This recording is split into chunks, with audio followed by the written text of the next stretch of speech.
नमस्कार, स्वागत है आपका। मैं हूं आपके साथ दिनेश अवस्थी। दुश्मन की तारीफ। जी हां, आज हम इसी बात पर चर्चा करेंगे कि कुर्सी बचाने की भरपूर मशक्कत कर रहे इमरान खान ने अविश्वास प्रस्ताव पर वोटिंग के चंद दिन पहले भारत की दिल खोलकर तारीफ की है।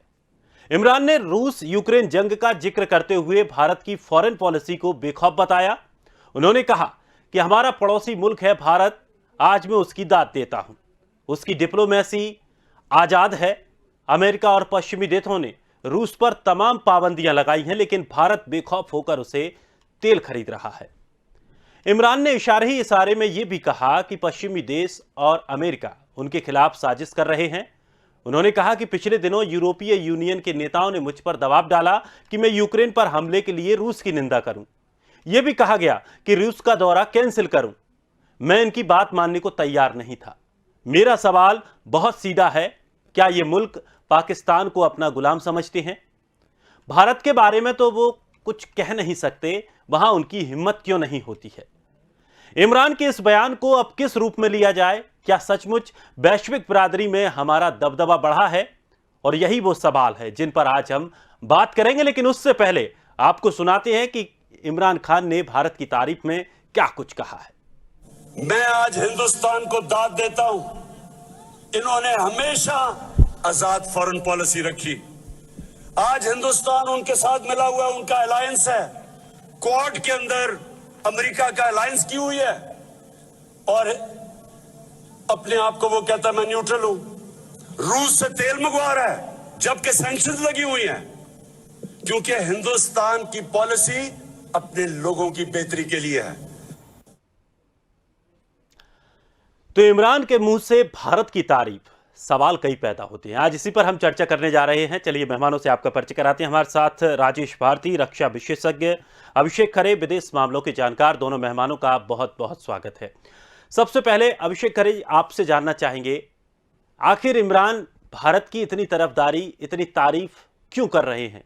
जो मुल्क और उस मुल्क के बासिंदे हों या सियासतदान हों जो हमेशा भारत के खिलाफ जहर उगलते रहे हैं, आज उनके मुंह से इतनी तारीफ भारत की हो रही है, किस तरह से इसे देखते हैं? देखिए दिनेश, ये सारी जो स्थितियां हैं, अब कई बार क्या होता है कि जब लीडर को अपनी विदाई का समय याद, मतलब विदाई का समय जब लीडर के आ जाता है तो वो इस तरह की बातें करना शुरू कर देता है। वो इस तरह का माहौल क्रिएट करता है जिससे वो अपनी कमियों को छुपा सके और दूसरे जो आने वाले लीडर हैं या जो भविष्य में लीडर आने वाले हैं उनके लिए एक बड़ी समस्या क्रिएट कर सके। तो ये पॉलिसी तरीका ही इस्तेमाल होता है। अब हम इसको समझते हैं, आखिर ये उन्होंने जो आलोचना की वो क्यों की। एक संदर्भ में देखिए तो ये पहले यही होता था कि जो विश्व के प्रमुख देश थे, विकसित देश थे, विशेष तौर पर यूरोपियन यूनियन के देश थे, ये एशिया के विशेष तौर पर भारत पाकिस्तान जैसे देशों को कोई खास तवज्जो देते नहीं थे और ये मान के चलते थे जो हम कहेंगे, जैसा हम कहेंगे, इन्हें वैसा ही करना है, ज्यादा इनके पास ऑप्शन है नहीं। तो ये आज से कुछ समय पहले की बात थी। जब तक भारत ने अपनी इंडिपेंडेंट फॉरेन पॉलिसी को रिलाई नहीं किया और जिसपे काम करना शुरू नहीं किया और जिसके परिणाम अब दिखना शुरू हुए। देखिए पिछले 10 साल की अगर हम बात करें तो भारत ने बहुत स्पष्ट तरीके से अपनी फॉरेन पॉलिसी को आगे रखा है और न सिर्फ आगे रखा है बल्कि इसे तेज गति से बढ़ाने की भी कोशिश की। लेकिन ये संभव कब होता है? ये संभव तब होता है जब आपकी इकोनॉमी भी आपका साथ दे रही हो। आपकी विश्व बिरादरी में आपकी पहुंच तभी बन पाती है जब आपकी अर्थव्यवस्था ग्रो कर रही हो, आपके पास दुनिया को देने के लिए कुछ हो और दुनिया से खरीदने के लिए भी कुछ हो। देखिए ये पूरा का पूरा जो मामला है वो गिव एंड टेक का चलता है। क्योंकि भारत के पास दुनिया को देने के लिए और दुनिया से लेने के लिए बहुत सारा सामान है, बहुत सारी भारत के पास व्यापार, जो भारत का विदेशी व्यापार है, बहुत अच्छी तरह से डेवलप हो रहा है। दुनिया के देश भारत के मार्केट का इस्तेमाल करना चाहते हैं, इसलिए अब भारत की बात भी विश्व बिरादरी में सुनी जा रही है। ये तो हुआ पहला पार्ट। दूसरा, इन्होंने इस समय अगर ये एक तरफ बात कर रहे हैं कि भारत की इतनी बढ़िया पॉलिसी है तो ये तो नेचुरल है, क्योंकि अगर हम वर्ल्ड लेवल पे बात करें तो हर देश के जो हित होते हैं वो पहली प्रायोरिटी होते हैं।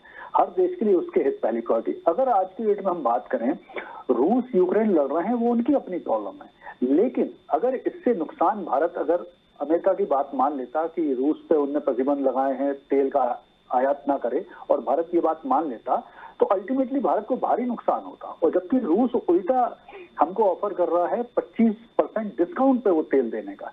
देखिए, इसी चीज को हम थोड़ा सा पहले जाके देखते हैं। पिछली बार जब डोनाल्ड ट्रंप ने ईरान पर प्रतिबंध लगाए थे कि तेल मत खरीदें, तो भारत ने और अधिकांश देशों ने वो बात मानी थी। अब इन्होंने फिर अपनी पॉलिसी के भाई रूस से भी तेल मत खरीदो। तो कब तक हम अपने देश के हित की कॉस्ट पर अमेरिका का बात मान सकते हैं? ये बात तो निश्चित है, तो अब हमने मानना बंद कर दिया। दूसरा चीज ये है कि अभी तो इमरान खान को बेचारों को ये भी नहीं पता कि हम इंडिपेंडेंट पॉलिसी में कितने आगे हैं, कि जो रशिया में इस समय अधिकांश फार्मा इंडस्ट्री है, वो फार्मा इंडस्ट्री अमेरिका और यूरोप की ही कंपनियों की है। तो अब वो धीरे धीरे इस स्थिति को देख के बाहर निकल रहे हैं और उसे बहुत तीव्र गति से रिप्लेस भारत की फार्मा कंपनियां कर रही हैं। बहुत तेज गति से भारत की फार्मा कंपनियां वहां पहुंच रही हैं, दवाई की सप्लाई शुरू कर रही हैं और आने वाले समय में आप आश्चर्य नहीं होना चाहिए अगर अगले 2-3 साल में रूस का completely pharma sector Bharat overtake कर ले। तो दूसरी चीज तो ये होने वाली। अब तीसरा पार्ट देखते हैं इसका कि इमरान खान ने जोश में बोल तो दिया है ये, लेकिन इसके परिणाम उनको क्या भुगतने पड़ेंगे वो भी देखें। उन्होंने आरोप लगा दिया कि यूरोपियन यूनियन उनके ऊपर प्रेशराइज कर रहा है कि वो रूस की बुराई करें, जबकि वो ऐसा करना नहीं चाहते। वो चाइना और रूस के गुट की ही तरफ है। लेकिन उनका कहना था कि भारत को क्यों नहीं आप रोक रहे हो, भारत को क्यों नहीं ऐसा करने के लिए आप बोल सकते हो, या भारत को बोलने की आपकी हिम्मत नहीं। तो यहाँ पे एक चीज समझें कि अंतर्राष्ट्रीय राजनीति में हमेशा एक लीडर को बहुत ज्यादा अपनी मैच्योरिटी दिखाना पड़ती है। हो सकता है यूरोपियन यूनियन के राजदूत ने, यूरोपियन यूनियन ने इनके ऊपर प्रेशर डाला हो कि आप रूस की बुराई करो, लेकिन तब भी आप ये बात खुलेआम नहीं बोल सकते। अंतर्राष्ट्रीय स्तर पर ये बहुत तकलीफ वाला मुद्दा इनके लिए बनेगा। क्यों बनेगा? देखिए, अभी क्या हुआ है, हाल में पिछले 1.5 महीने पहले ही यूरोपियन यूनियन ने पाकिस्तान का जीएसपी प्लस का जो स्टेटस है उसे इस साल के दिसंबर तक के लिए और बढ़ा दिया था।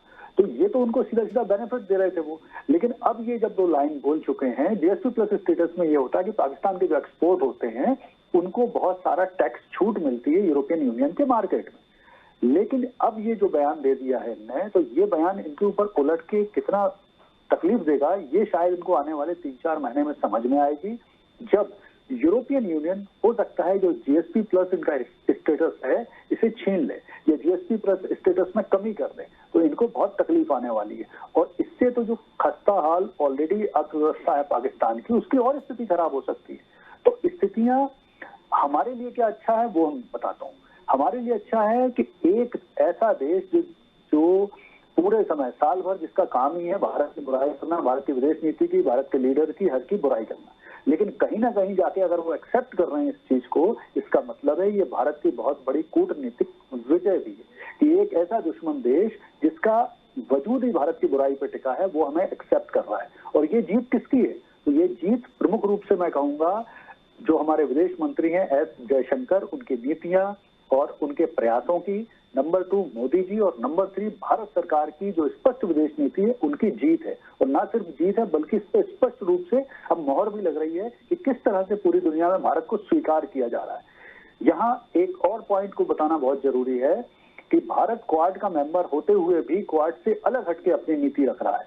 और अभी जो ऑस्ट्रेलिया के प्रधानमंत्री हैं स्कॉट मॉरिसन, उन्होंने स्पष्ट तौर पर यह बात कही कि भले ही भारत की नीति क्वाड से अलग है, लेकिन हम भारत के कंसर्न को ना सिर्फ समझते हैं बल्कि हम उसे एक्सेप्ट करते हैं। यानी वो भी एक्सेप्ट इस चीज को कर रहे हैं कि ठीक है, रूस के मामले में भले आप हट के नीति बना रहे हो, हमें कोई प्रॉब्लम नहीं, क्योंकि क्वाड बेसिकली बनाया गया है चीन को काउंटर करने के लिए, ना कि रशिया को काउंटर करने के लिए। तो यहाँ भी भारत की एक तरह से स्ट्रेटेजिक विजयी है कि भारत को एक्सेप्टेंस है, क्वाड में भी है और विश्व बरादरी में भी है। और पाकिस्तान ने मान के इस चीज को, इमरान खान ने मान के तो एक तरह से पूरी स्पष्ट मोहर लगा दी है कि भारत की विदेश नीति बिल्कुल सही डायरेक्शन में है, बहुत फ्लोलेस है, बहुत ही बेखौफ है और बहुत ही सफल है। जी दिनेश। बिल्कुल। और जिस तरह से देखा जाता है कि भारत की अगर हम राजनीति को लेकर बात करें तो राजनीति में भी जिस तरह से चालें चली जाती हैं और जिस तरह से एक पूरा शतरंज का खेल तैयार किया जाता है, उसी तरह से विदेश नीतियों में भी हमने ऐसी स्थिति बना ली है कि हमें कोई यहाँ पर मात नहीं दे सकता है। और बहुत से लोग प्रभावित भी हो रहे हैं, जैसे कि खुद पाकिस्तान ने जो बातें कही हैं वो वाकई चौंकाने वाली हैं और हमारे लिए काफ़ी अच्छी बातें भी हैं। राजेश जी, जिस तरह से पाकिस्तान को लेकर अगर बात करें तो इमरान खान अब आखिर किस स्थिति पर खड़े हैं? क्या उनकी जिस तरह से खबरें आ रही हैं उससे ये साफ है कि उनकी सत्ता जाने वाली है, तो क्या वो भारत को अच्छा कहकर अपनी छवि सुधारना चाहते हैं? क्या पाकिस्तान के लोग ये मानते हैं कि वास्तव में भारत से दुश्मनी ठीक नहीं है, या भारत को जिस तरह से परेशान किया जाता है वो ठीक नहीं है? भारत के लोग अच्छे हैं, भारत की नीतियां अच्छी हैं, और जिस तरह से प्रधानमंत्री मोदी को लेकर अगर बात करें, उनके व्यक्तित्व को लेकर अगर बात करें, तो पूरी दुनिया भर में वो घूमे और दुनिया भर में तमाम जगह से जिस तरह से खबरें आई कि प्रधानमंत्री मोदी बड़े बड़े राजनेताओं से मिले हैं और बड़ी बड़ी उन्होंने सभाएं की है जगह जगह, तो उनसे भी प्रभावित वहां के लोग हुए हैं। और अब शायद इमरान खान ये चाहते हैं कि थोड़ा सा भारत की तरफ झुकाव दिखा करके और मैं अपने लिए यहां राजनीतिक माहौल मजबूत बनाऊं। ऐसा है कि पाकिस्तान के अंदर, जैसे हम कहते हैं इंडिया में एक इंडिया और एक भारत है, पाकिस्तान में ये स्थिति और खराब है। तो पाकिस्तान का जो उच्च वर्ग है या कुलीन वर्ग है, जो आर्थिक रूप से सशक्त वर्ग है, वह वर्ग जो है वो लिबरल पाकिस्तान की तरफ जाना चाहता है। पाकिस्तान को चाहता है कि वहां थोड़ी जो है उदारवाद बढ़े। पाकिस्तान के अंदर जो फंडामेंटलिस्ट फोर्सेज के प्रभाव में जो पाकिस्तान का कॉमन मास है, वो उसे भारत के विरोध के आधार पे तैयार किया गया। उसकी मानसिकता, उसकी सोच भारत के विरोध से फलती फूलती है। अब ऐसा है कि लेकिन सत्ता के तंत्र को अंततः जो ऑक्सीजन है, वो हम जानते हैं कि पाकिस्तान का लोकतंत्र दिखावे का लोकतंत्र है। तो अंततः पाकिस्तान की सत्ता का जो ऑक्सीजन है वो वहाँ के कुलीन वर्ग और उच्च वर्ग के हाथ में। वह जिस तरफ चले जाते हैं पाकिस्तान में सामान्यतः उसकी सरकार बनती है, क्योंकि माहौल वो उसके फेवर में बन जाता है और अंततः वो सरकार बन जाती है। तो पाकिस्तान के उस वर्ग के अंदर इमरान खान अपनी जो उनकी इमेज जो लॉस्ट इमेज है, उसके रीगेन की एक एफर्ट के रूप में इसको देखना चाहिए कि पाकिस्तान की सत्ता में बने रहने का जो प्रयास है, इमरान खान को लग रहा है कि पाकिस्तान में सत्ता की एंट्री और सत्ता से बाहर होने के ज्यादातर फैसले वहाँ की सेना करती है। तो सेना के साथ जिन भी समीकरणों और समझौतों के तहत इमरान खान पाकिस्तान की सत्ता में आए,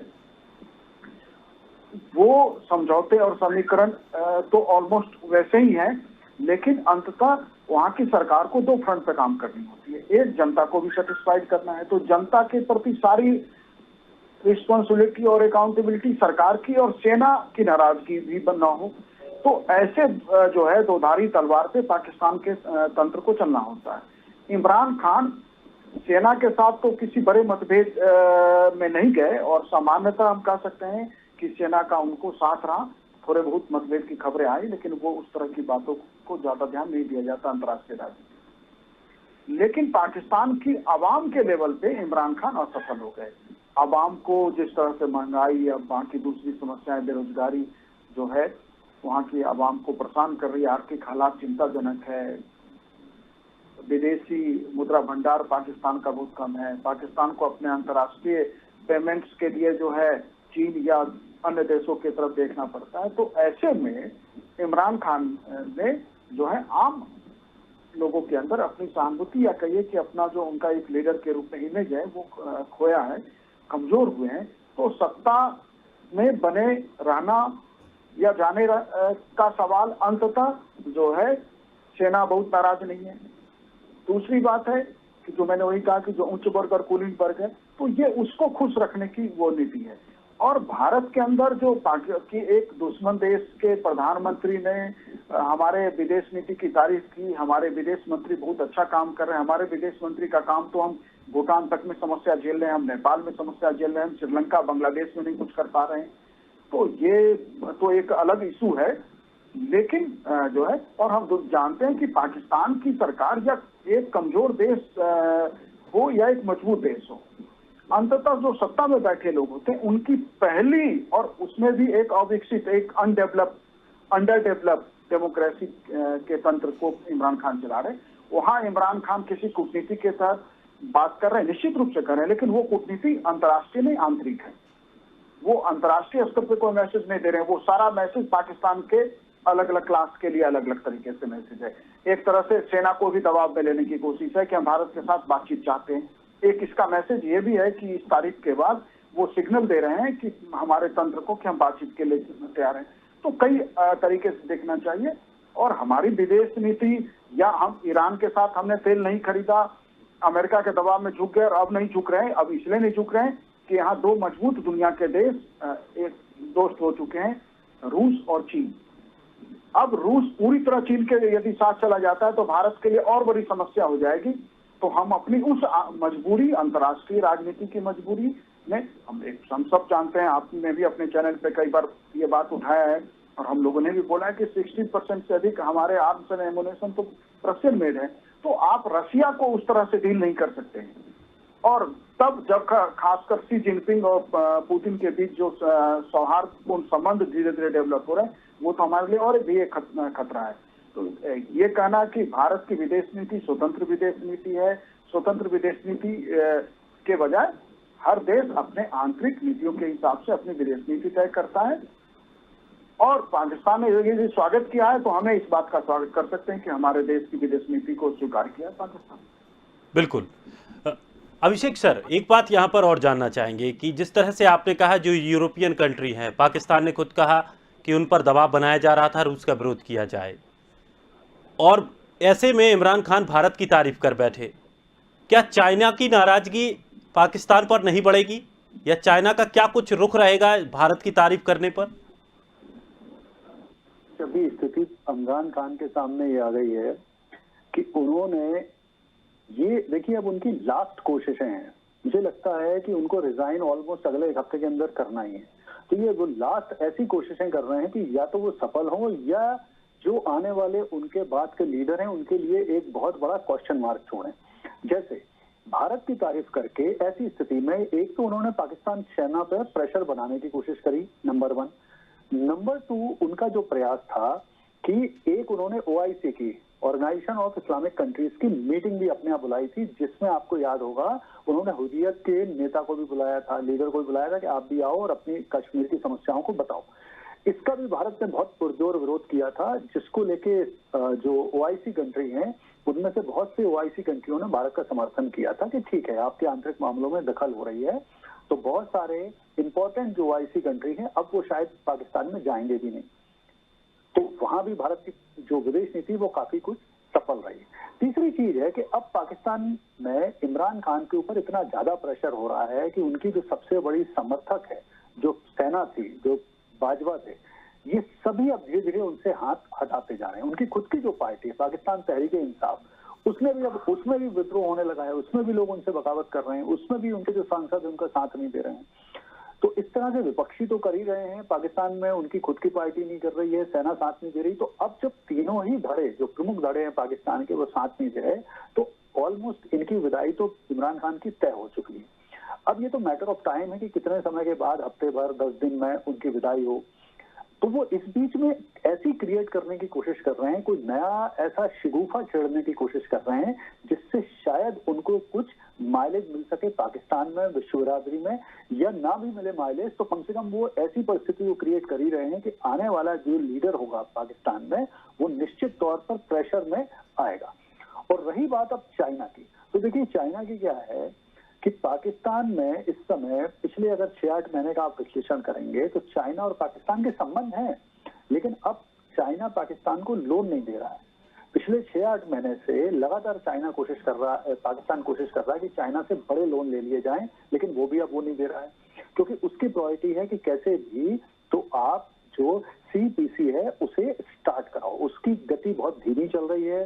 चाइना पाकिस्तान इकोनॉमिक कॉरिडोर बहुत धीमी गति से चल रहा है, बहुत जगह काम रुका पड़ा है, क्योंकि इनकी जो फंडिंग है जो उन्होंने चाइना ने दी हुई है, इनको ये कहीं और कामों में यूज कर रहे हैं, डाइवर्ट कर रहे हैं। तो अब चाइना भी इनसे नाराज है, फिर उनके लोगों पे अटैक हुए, तो उसकी वजह से चाइना भी इस समय ऐसा नहीं है कि इनका बहुत ज्यादा सपोर्ट कर रहा है, और फाइनेंशियल सपोर्ट भी एक लिमिट तक ही वो कर रहे हैं, कर पाएंगे। तो स्थितियां अगर हम भारत पाकिस्तान दोनों के संबंध में करेंगे तो पाकिस्तान की जो विदेश नीति है पूरी तरह से प्रेशर में रहती है, या तो चाइना के, या अमेरिका के, IMF के, क्योंकि अगर आप इकोनॉमिक तौर पे बहुत अच्छा नहीं कर पाओगे, जो कि इमरान खान के साथ हुआ है कि 2018 से लेके अभी तक वो कोई भी सुधार पाकिस्तान में इकोनॉमी को लेके नहीं कर पाए, तो जनता भी उनसे नाराज है, बाकी उनके धड़े भी नाराज हैं।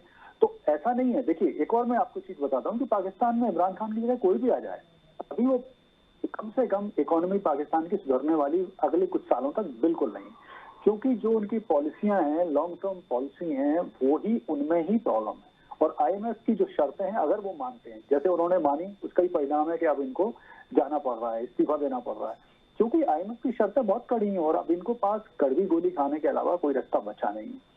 तो पाकिस्तान की कुल मिला के स्थिति, इमरान खान की स्थिति बहुत खराब है और इमरान खान ये बस अंतिम कोशिशों को कर रहे हैं कि अगर इनमें से कुछ चीजें शायद हिट हो जाएं और उन्हें कुछ सरवाइव करने का कुछ ब्रीदिंग स्पेस और मिल जाए, जिसकी मुझे लगता नहीं है कि कोई संभावना है फिलहाल। अच्छा, अब यहाँ पे एक चीज और भी हम देखें, अगर विश्व बिरादरी की बात करें तो भारत ने जिस तरह से यूक्रेन रशिया वार के दौरान अपने लोग वहां से निकाले हैं, जिस तरह से दूसरे देश के लोग भी निकाले हैं, जिस तरह से रूस और यूक्रेन से डील किया है इस पूरी सिचुएशन में, तो उसको देख के विश्व बिरादरी ने भी भारत की प्रशंसा करी है। फिर साथ में जिस तरह से भारत ने न्यूट्रल रुख अपनाया, जहां जरूरी था रशिया का पक्ष लेना, रशिया का पक्ष लिया, यूएनएससी में 2 बार पक्ष लिया, लेकिन फिर वर्ल्ड कोर्ट में पक्ष नहीं लिया, क्योंकि वहां भारत को लगा कि अब ये बात काफी बढ़ रही है, तो वहां पक्ष नहीं लिया भारत ने। तो इस तरह से भारत ने काफी इस पर्टिकुलर सिचुएशन में अपनी बहुत मजबूती से बात रखी है, अपनी स्ट्रॉन्ग विदेश नीति का परिचय दिया है और ये निश्चित तौर पे समझ में इससे आता है कि अब भारत की विदेश नीति थोड़ा सा एक शेप लेने की कोशिश कर रही है और विश्व बिरादरी में अपनी बात को बहुत वजन से रखने की प्रयास भी कर रही है। तो ये एक अच्छी बात है, देश के लिए भी अच्छी है, विदेश नीति के संदर्भ में अच्छी है। और रही बात विदेश नीति की प्रायोरिटी भी इस समय साफ दिखाई दे रही है। तो विदेश नीति की प्रायोरिटी जो मुझे समझ में आ रहा है, वो जो विश्व के प्रमुख विकसित देश हैं, अमेरिका है, ऑस्ट्रेलिया है, जो क्वाड ग्रुप है हमारा, उनके हिसाब से डिजाइन की जा रही है, ना कि एशिया के और अन्य दुनिया के छोटे देशों के हिसाब से। तो ये भी एक चीज हमें समझना जरूरी है, क्योंकि भारत अब अपनी प्रेजेंस को अगले स्टेप पे ले जाने की कोशिश कर रहा है और ये प्रेजेंस आप मान के चलिए, अब भारत का जो लक्ष्य है, जो टारगेट है, वो शायद आने वाले टाइम में यूएनएससी की स्थायी सीट के लिए भी प्रयास हो सकते हैं। तो भारत ने अब अपनी विदेश नीति में काफी मैच्योरिटी दिखाने की कोशिश की और इसी का उल्टा ये पाकिस्तान और इमरान खान कर रहे हैं। विदेश नीति बहुत ही मैच्योर तरीके से आगे बढ़ा रहे हैं। जी दिनेश। बिल्कुल, और जिस तरह से उसके जो आगे हमारी रणनीति बढ़ रही है, उसकी मजबूती भी दिखाई दे रही है, उसके परिणाम भी निकल कर सामने आ रहे हैं। और अभिषेक सर, अभी आपने एक लोन को लेकर बात कही थी, सोशल मीडिया पर काफ़ी मीम्स ऐसे बनाए जा रहे हैं कि पाकिस्तान को अब कोई लोन देने को तैयार नहीं है, इसलिए भारत की तारीफ करके वो कहीं भारत से लोन मांगने की फिराक में तो नहीं है। इस तरह की बातें भी कही जा रही हैं। राजेश, यहाँ मैं दिनेश आपको एक चीज करेक्ट वो कर दूं कि ये पाकिस्तान के बहुत हित में है। अगर वो भारत के साथ अपने व्यापारिक संबंध सुधार लें और भारत के साथ व्यापार रीस्टार्ट कर दें, तो ये हर हालत में उनके लिए बहुत अच्छा होगा। ये जो उन्होंने व्यापार बंद किया था 370 के एवोग्रेशन के बाद, उसके बाद से पाकिस्तान की अर्थव्यवस्था की हालत बहुत खराब हुई है, उनको बहुत महंगा इंपोर्ट करना पड़ा है। तो अगर वो पहले ही कर लेते तो बहुत फायदा होता उनको। बिल्कुल, और हो सकता है इस तरह की कोई रणनीति भी उनके अब दिमाग में शायद आ रही हो कि हमें अगर रिश्ते सुधार लें तो शायद बेहतरी हो सकती है। और सबसे अच्छी बात यह है कि जब हमारा दोस्त या हमारा पड़ोसी मजबूत होता है, वो समृद्ध होता है, तो हमें उससे खुशी होनी चाहिए कि कहीं ना कहीं वो हमारी मदद करेगा अगर उससे हमारे रिश्ते अच्छे रहते हैं तो। लेकिन पाकिस्तान ये अभी तक नहीं कर पाया और अब शायद वो करने की दिशा में जा रहा है, और जा रहा है तो अच्छा है, भगवान उसको सद्बुद्धि दे और वो इसी तरह के प्रयास करे और भारत की तारीफ करती रहे। फिलहाल अब हम कार्यक्रम को थोड़ा सा आगे नहीं बढ़ा पाएंगे। बहुत बहुत शुक्रिया आप दोनों मेहमानों का हमारे साथ जुड़ने के लिए, तमाम महत्वपूर्ण जानकारी के लिए। तो इमरान खान ने भारत का लुहा तो मान लिया है, भारत की विदेश नीति को बड़ा महत्वपूर्ण बताया, बड़ा मजबूत बताया है। अब देखना यह है कि आने वाली स्थितियां और क्या होती हैं और क्या वाकई भारत की अगर इतनी अच्छी विदेश नीति है तो ये हमारे लिए बहुत ही फायदेमंद है। फिलहाल इस खास कार्यक्रम में इतना ही। ताज़ा तरीन खबरों के लिए आप बने रहिए स्वदेश के साथ। सबसे पहले देश।